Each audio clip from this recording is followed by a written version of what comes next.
heard you mention spiritual awakening, and Mm. a lot of people, that could be like a vague term for many people, or just a popular term. Um, so when you say spiritual awakening, what do you mean specifically? I had read an article on YouTube, and it was talking about that. And the biggest thing on there was their heading. It said, "You're not different. You haven't changed. You've awakened." That's a whole different meaning. You have awakened. You are waking up. Some guy, some skinny artist, I can't think of his name. He did a song about stay woke. It took me Childish Gambino. it took me a minute to say, what the hell is he talking about? What is he talking about? And I had to hear it over and over. And my interpretation was to be consciously aware. To be consciously aware. So spiritual awakening is being conscious, meaning taking off your mask of you trying to pretend to be who you're not. It means taking off the blinders because you're just not ready to see the crap that's going on around you and you can't handle the truth. It means moving away from one arena to another. It means shifting your energy or how you're doing things. It may mean changing diet, something I'm fighting with. But all these are the things of spiritual awakening because you're uncomfortable. When you find yourself uncomfortable in your skin and you don't even know what it is, it's because you've shifted and you haven't caught up to the shift yet. And the spirit is tapping you. Come on, wake up, wake up. What you doing? What you doing? Hey, let's go. We got things to do. You have things to do. You have goals you want to reach. You have people you want to help. You're not going to do it if you're sleeping with some crap, fake behind thoughts about what the world's supposed to be. The world's supposed to be what you create. God created us. The energy known as God created us to see what we are going to create. We are, as Abraham Hicks says, we are partners in this crime. We are co-creators. Co-creators with our creative energy. If you didn't know that, you may ask somebody. But stop getting it twisted with your weakness and your victimizing. Oh, I can't do this. Oh. And I'm so tired, and I know there are some people who hate me for this. Oh my God, they're going to hit me. Maybe I won't say it on this round. I'll say it on the next round. But we can't keep using our blackness as an excuse for our weakness and our failure to accomplish and our failure to grow because we know how great we are. So we got to get off of that. And I don't care about what them people did back 400 years ago. I really don't give a good goddamn. This is today now. How is my power today now? Is it still lingering back there? Or is it right here? I could linger in any one of my divorces. Oh, I'm so worried. I can't get... No. Today is a new day. How are you going to lead today? What direction are you going to take it today?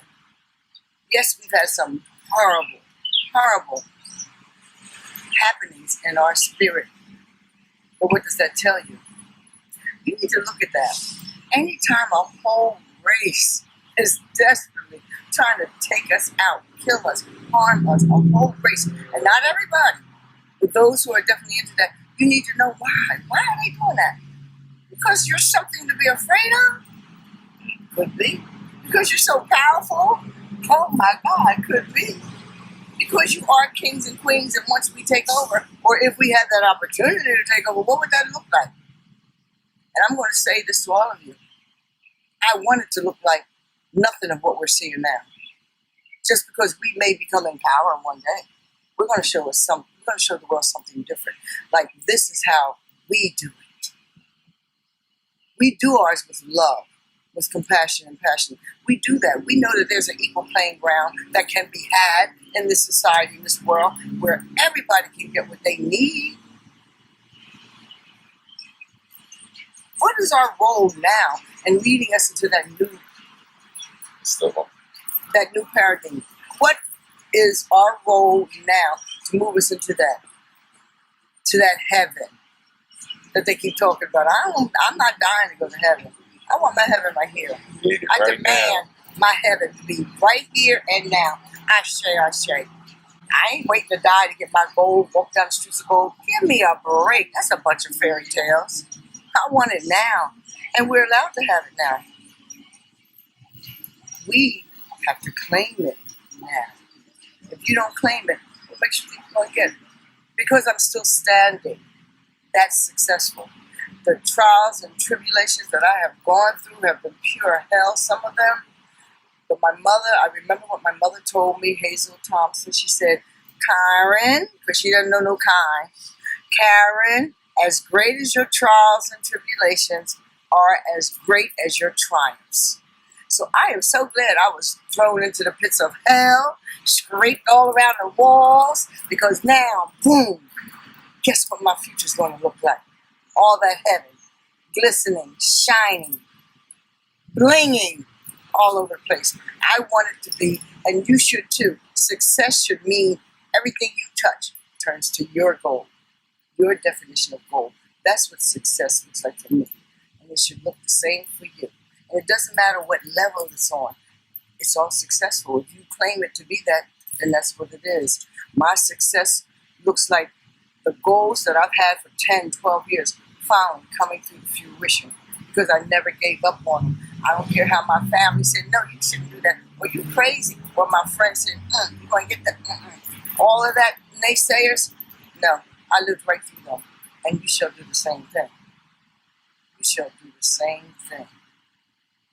Because there will be those trying to prevent you and block you.